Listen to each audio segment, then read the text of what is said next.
Do we smell a rat? Trade speculation brewing around Boston's Brad Marchand as the Bruins now are outside the playoff picture. Is VGK entering the chat? More after this on Lockdown Golden Knights.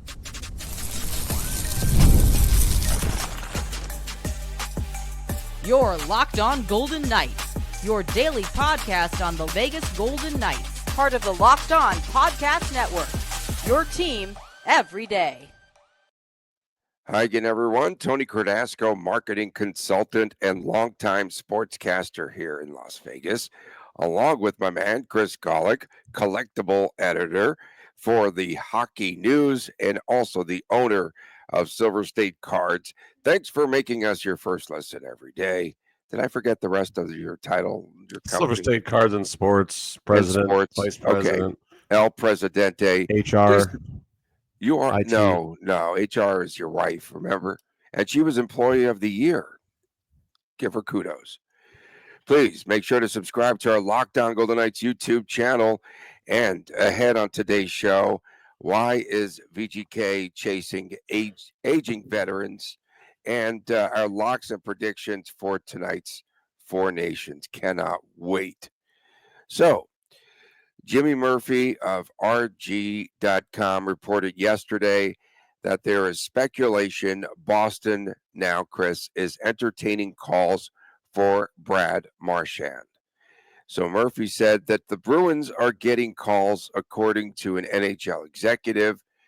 Is Kelly McCrimmon on the bat phone to Boston?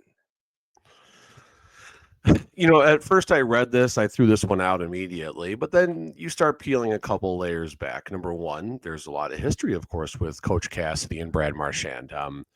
A very famous history between those two and getting them to see eye to eye. And Brad Marchand has had many famous incidents with the Bruins. And there's also a lot of reports out there on how Coach Cassidy worked with him. I think this goes back to the licking incident, one of the two, I think he did it twice, but it happened during the playoffs, and Coach Cassidy, I think, had his family over, Marchand's family over for dinner, like right after it happened.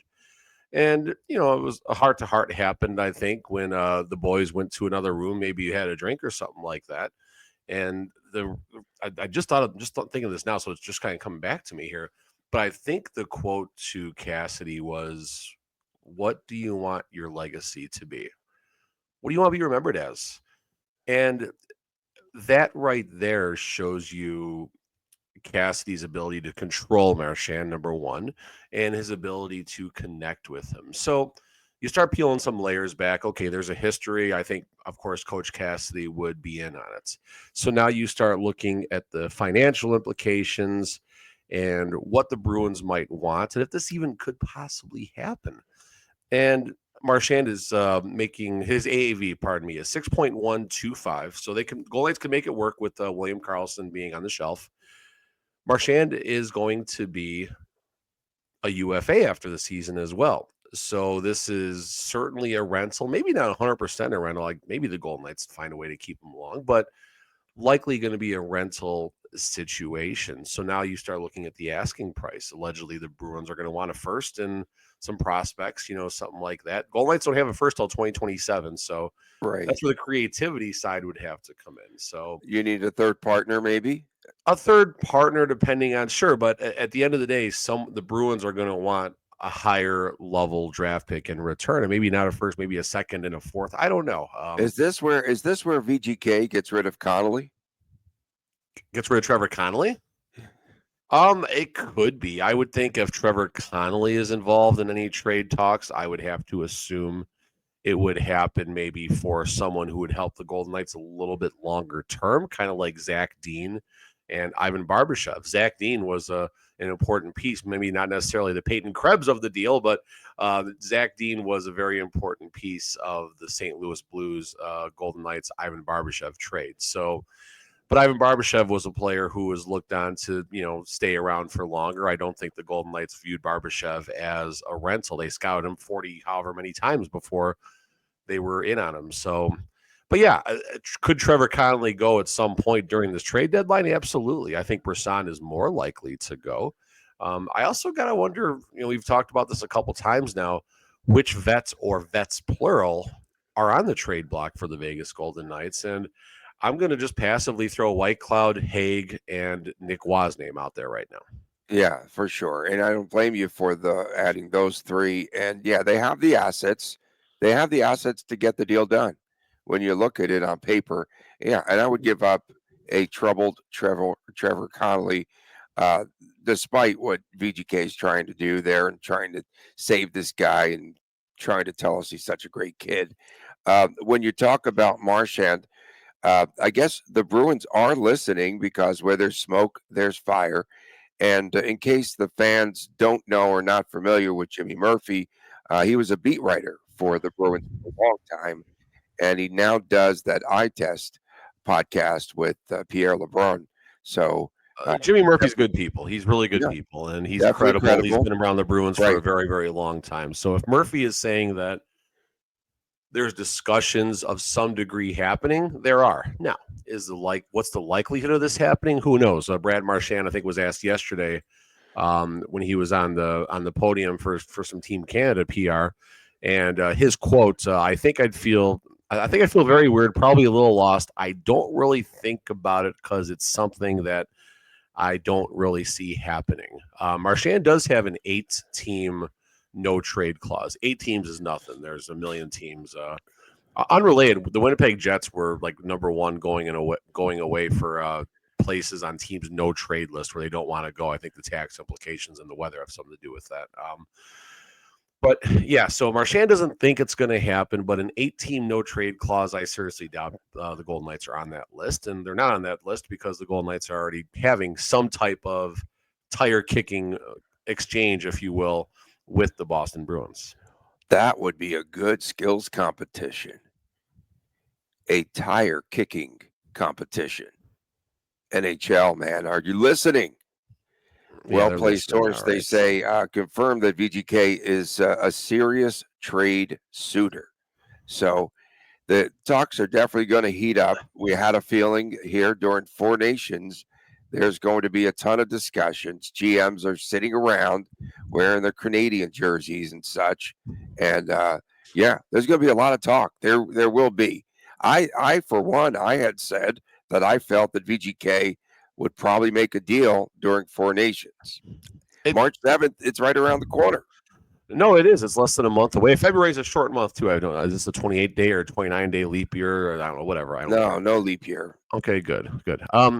Brad Marchand, let's just go over some stats here. 1,086 regular season games, 157 playoff games. All with Boston. Everyone with Boston, yeah. Start with the Providence Bruins. I think Coach Cassidy may have even coached him in Providence. I can't remember. I think Coach Cassidy did coach him in Providence. I could be rough. I'm wrong. Fine, whatever. But I'm pretty sure he did for a little bit.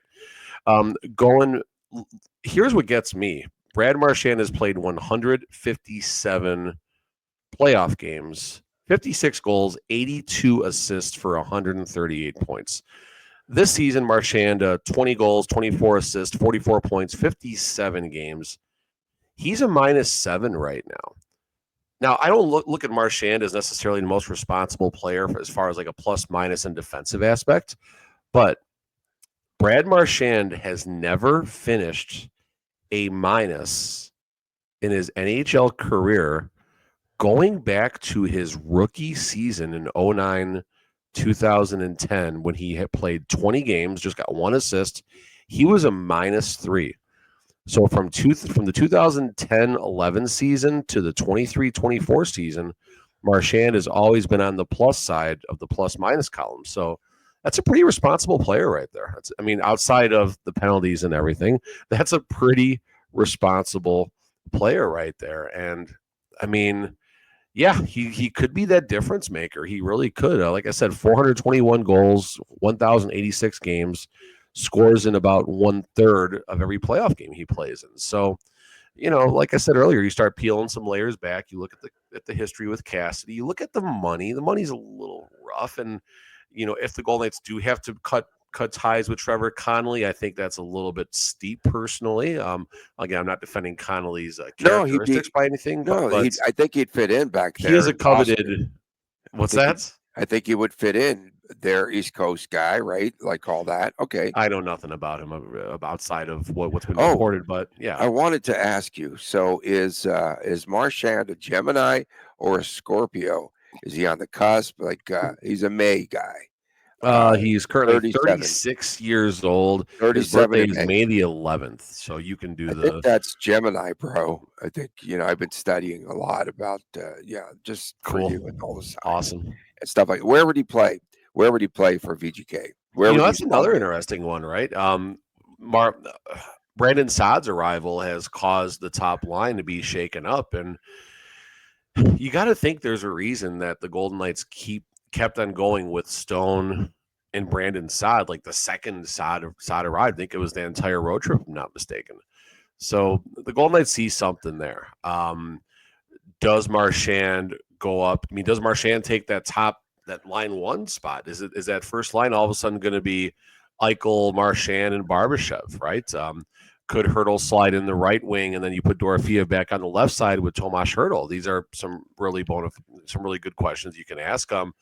Eichel, Marchand, and anyone on the left wing sounds kind of fun to me. It really does. Yeah, it would be pretty interesting. This is good talk here. At least they're giving us some content during the Four Nations. This is something. This is the next level of speculation. Like, I know if you go on hockey Twitter in general right now, all you have is speculation because of this godforsaken Four Nations face-off, and the NHL thought it'd be a good idea to shut the league down for 2 weeks. So this is what's going to end up happening is speculation, and there's going to be probably 3 or 4 more segments between now and February the 22nd when the team comes back, or 24th, whatever it is. But this is the next level of speculation. This is, a little bit beyond, hey, who might the Golden Knights be targeting? And then we throw out 4 names, we make a topic about it. There's phone calls happening from the Golden Knights to Marchand, as multiple sources are putting out. They're starting with Jimmy Murphy. So something's going on. Whether it happens or not, I don't know. But this is a little better than simply, it's the offseason. Who are the Golden Knights targeting? Right. Coming up next, why is VGK targeting older veterans? We'll get into that. Targeting the old dudes, but I don't know if that would piss anyone off. So I just said older vets. I don't know. Yeah, you put that in the text last night. I'm just going to say, why are they going after aging veterans next, right here on Locked On Golden Knights? Looking to optimize your nutrition this year, Factor makes eating well very easy with chef-prepared, dietitian-approved meals that are fresh, never frozen, and ready to heat up in just a couple of minutes. That's right, with 40 options of 8 dietary preferences every week. You can customize your all of your meals to fit your lifestyle, whether it's Calorie Smart or Protein Plus or what have you. Factor even offers wholesome smoothies, breakfasts, and grab-and-go snacks to keep you fueled all day long. We definitely like Factor there because it takes the stress out of meal planning. And if you try it, you're definitely going to like it. The convenience is unbeatable. No prep, no mess, just great food in minutes. Eat smart with Factor. Get started at factormeals.com/lockedon50. NHL off. Let's try this again. Use that promo code LOCKEDONNHL50 off to get 50% off of your first order. That's code LOCKEDONNHL50 off to get 50% off of your first offer.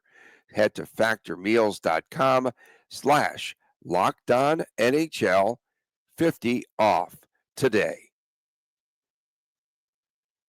Welcome back on this edition of Locked On Golden Knights.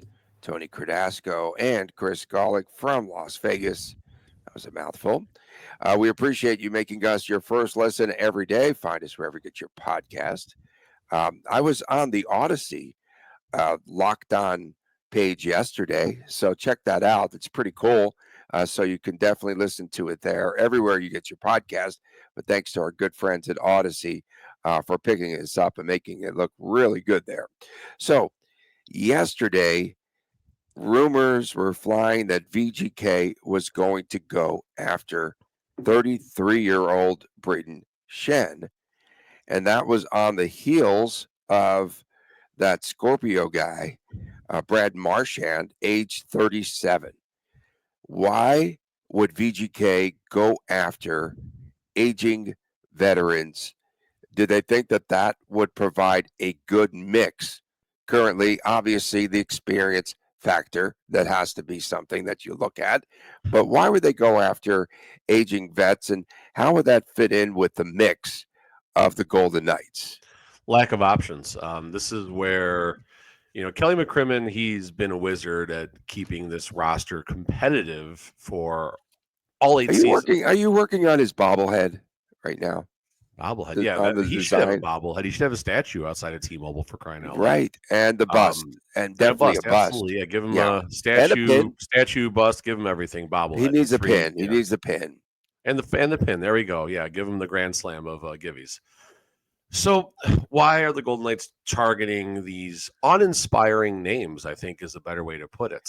Yeah. I mean, Barbashev was uninspiring. He wound up being a great player, and he's also a lot younger. So maybe there's more to it than that. But the reason I think they're targeting these uninspiring names is because at some point the credit card gets maxed out. The Golden Knights coming into this trade deadline, no first-round picks for 2025 or 2026. They have all their seconds for those 3 years. Their next first-round pick is 2027. Color that thing gone. That thing's gone at this trade deadline, most likely, or definitely sometime in the offseason as Kelly McCrimmon makes more moves. So you're looking at these aging veterans who have higher AAVs than they probably should have, and that's okay. That's what happens when you sign a longer deal. This is where you're kind of confused as well. But this is where Jonathan Marchessault's contract, the possible extension that was being negotiated, this is where Marchessault would have been, that aging vet, 22, 23 goal, 45, 50, 52 point pace. This is where Marchessault would have been. So they're looking maybe to replace Marchessault now in a different type of form, I think. And it's going to be tough for the Golden Knights to make a splash on an Ivan Barbashev type player, a Noah Hannafin type player. I'd even say Tomas Hertl, but Hertl was kind of right between that kind of younger player, but getting on the cusp of a 30-something vet. So lack of assets is why the Golden Knights are targeting these vets in their low to mid, even in Marchand's case, getting into the upper 30s. So McCrimmon's going to have to find a way to squeeze a little more life out of one of these guys. But Braden Shen, 33 years old, 3 more years at $6.5 million. That scares me. That scares me. Yeah. Brad Marchand, if it works, it works. If it doesn't, we're done with him at the end of the season. And another name I'm going to throw out there that I think is going to start coming in some trade talks. Phil Kessel. Brock Nelson. Oh, 33-year-old center from the New York Islanders. Same thing. 33 years old, $6 million UFA after the season. Not going to light up the scoreboard as far as points go, maybe a little bit better than a Braden Shen would. And God, you look at this guy's picture, he's been through it, man. At 33 years old, this guy looks like he's 57, but yeah. So, yeah, no Phil Kessel signing. October birthday, age 33, just so you know, 1991. Thanks, Brock man. Nelson. You're talking about players already aging on this roster, including 35-year-old Alex Pietrangelo, Yikes. 40-year-old Mark Stone. No, he looks like he's 40. He's actually 32. Might be after the Four Nations. 32-year-old William Karlsson, 34-year-old Braden McNabb. And we knew that someday with all of these long 32. contracts. Who? Braden Saad, 32. Saad Yeah. 32. Yeah. We knew that one day that VGK, because they extended all these players with long-term contracts, they're going to face a day where they're aging, their roster, you don't need the help of any of these outside trades or additions, that someday that they would become a very old roster in the NHL. And it seems as though it's Thank God for Pavel Dorofeev, huh?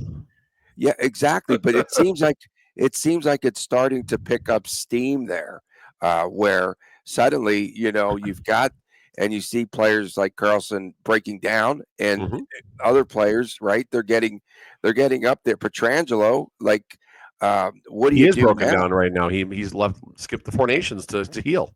Right. So again, we knew that this day was approaching, but then you add more layers of aging veterans on top of that, and this thing could implode at some point. No, You sound like Josh Fitz right now, and this is I'm what. I'm being Oh, honest this is here. what happens in sports, Tony. This is exactly what happens.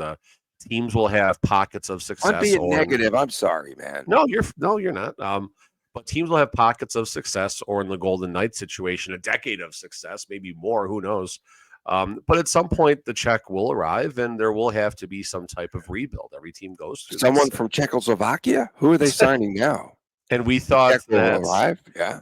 that might happen this season. We both picked the Golden Knights to be a very middling type of team, playoff team, but middling team, maybe a first or second round exit. And then next season, I think, is when the refresh happens and they look to extend their Stanley Cup window for 2 or 3 more seasons.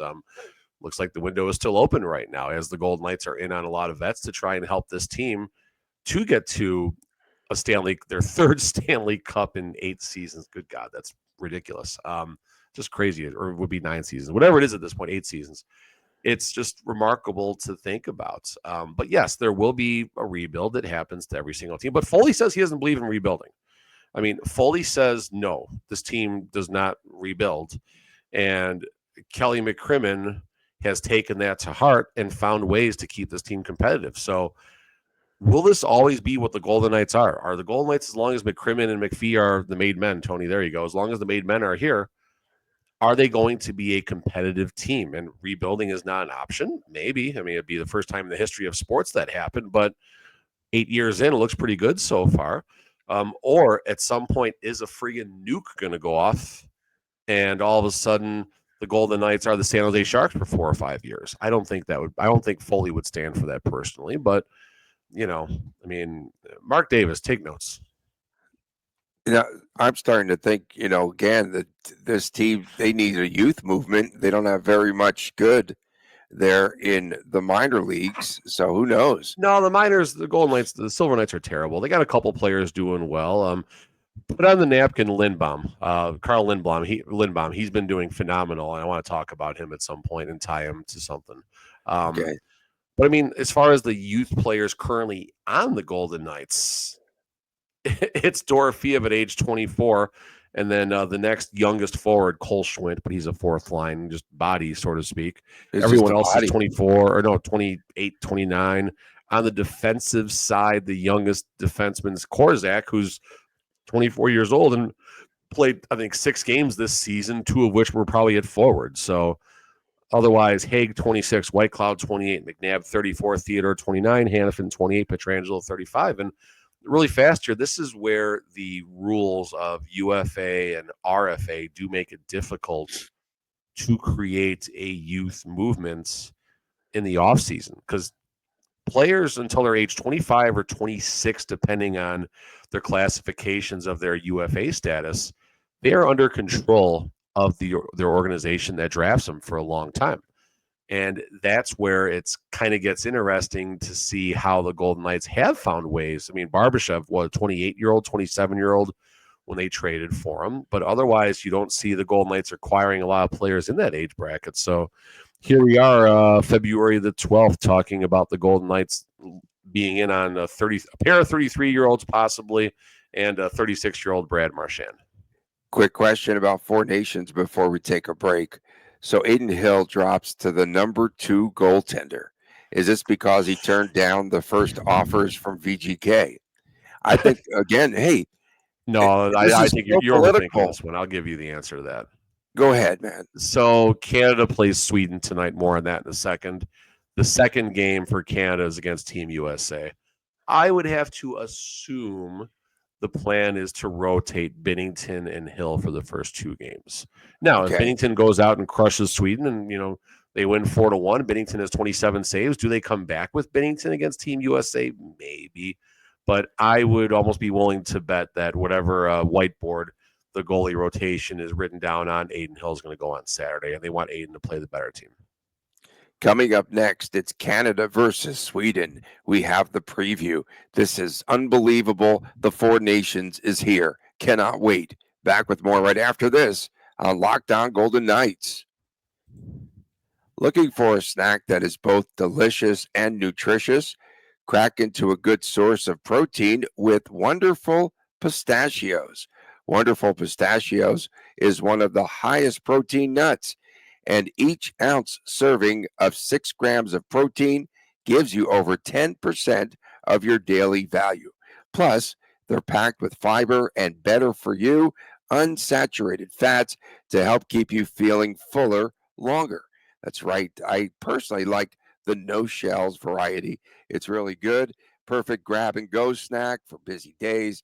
And of course, I am someone that's always on the run. So pistachios are definitely good. Wonderful pistachios. The fact that wonderful pistachios is a complete protein provides all 9 essential amino acids. No shells, wonderful pistachios for that grab and go on the run, for that ease, the satisfying crack of opening up each shell. It's like snack mediation, if you will. And whether you are running between meetings or dropping off your kids, I don't have any, but I would drop off Golic's kids if he needed. Wonderful pistachios are the No. snack that works as hard as you do. Get snacking and get cracking with a snack that packs a protein punch. That's right. Visit wonderfulpistachios.com to learn more. Again, check it out. Our new sponsor, Wonderful Pistachios. Get cracking. Visit wonderfulpistachios.com. Back on this edition of Lockdown Golden Knights, Tony Cardasco and Chris Golick from Las Vegas. Thanks for making us your first listen every day. And of course, Fridays, WTF Day, Saturdays, sometimes, the Chris Types Chris Jr. show. Go ahead, take it from there. The Seattle Kraken is going to have a blast with that pistachios, Reed. Get cracking with the Kraken and the Kraken, and oh yeah, yeah. We appreciate that. mean, let me just talk about Wonderful Pistachios real fast because they are a Locked On NHL exclusive. So they're working with all of us just on the NHL side. So we definitely appreciate the support. Sorry. Shout out to my old friend Mitch Dietz, dude. You always knew when Mitch Dietz was on the stage working with us, not that stage, on the tournament stage, poker. If you came in the shift after him, there's pistachio shells all over the place. So, hi, Mitch. All right, we always had that one friend that just would always eat pistachios. He turned like green, like his skin was like that pistachio color. In high school, we had that one kid too that would just have a pile of shells in front of the dugout. So yeah, all good. No, Wonderful makes pistachios. More sense. This is great. Thank you so much. Okay. Sweden and Canada tonight, 5:00 local Vegas time. I think TNT's carrying, if not mistaken. USA Network. USA Network. Okay, fair enough.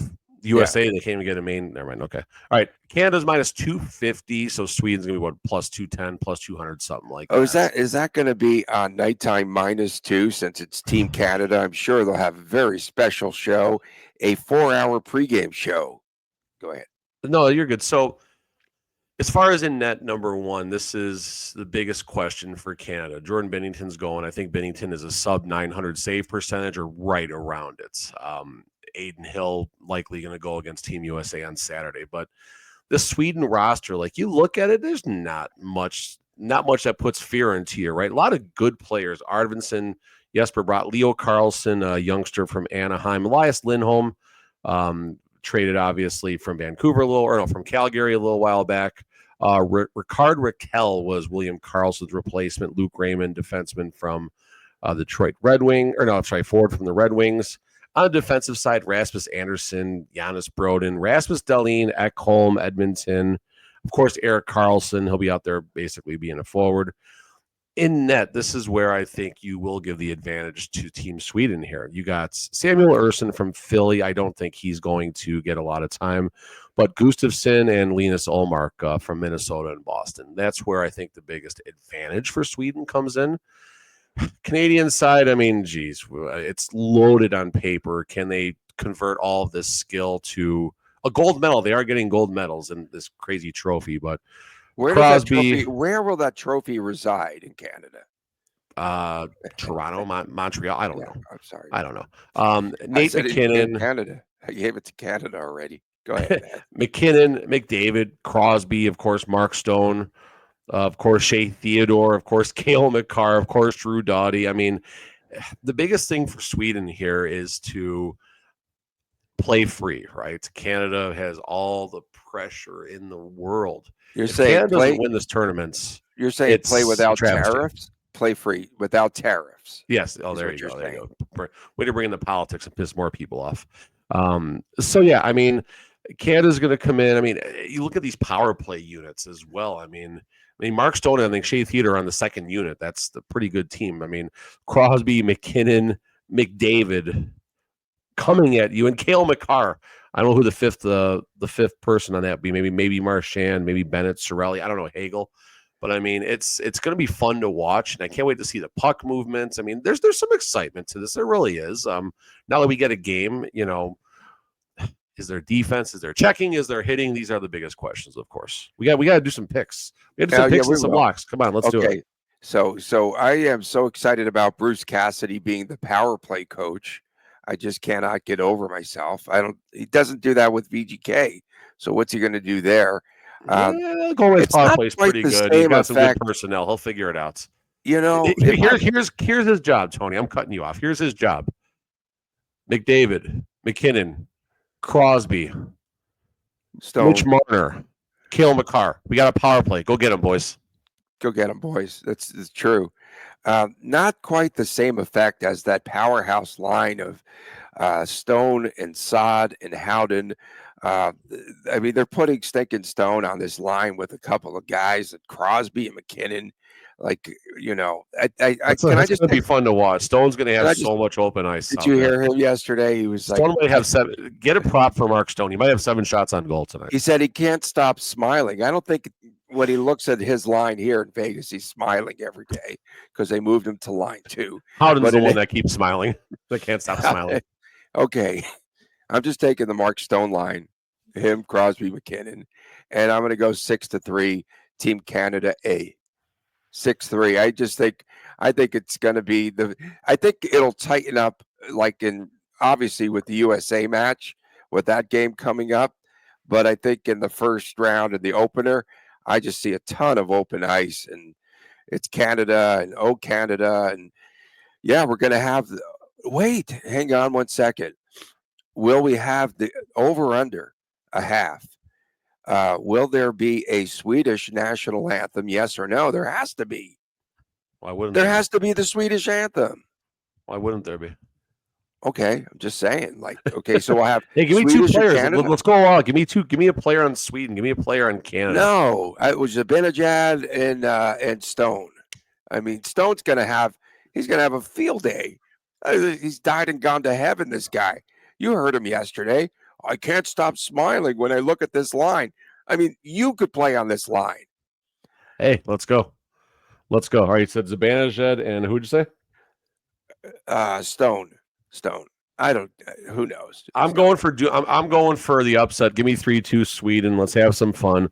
Elias Pettersson, and I also wrote down Mark Stone. Okay. We appreciate everyone tuning in. Enjoy the Four Nations today. Again, for all of our friends tuning in around the globe, especially our everydayers, thank you so much. Friday, WTF. Saturday, sometimes it's the Chris and Chris Jr. show. For my man, Chris Golick, I'm Tony Cardasco from Las Vegas. Have a great day, everyone. We'll see you tomorrow right here on Lockdown Golden Knights, and please take care.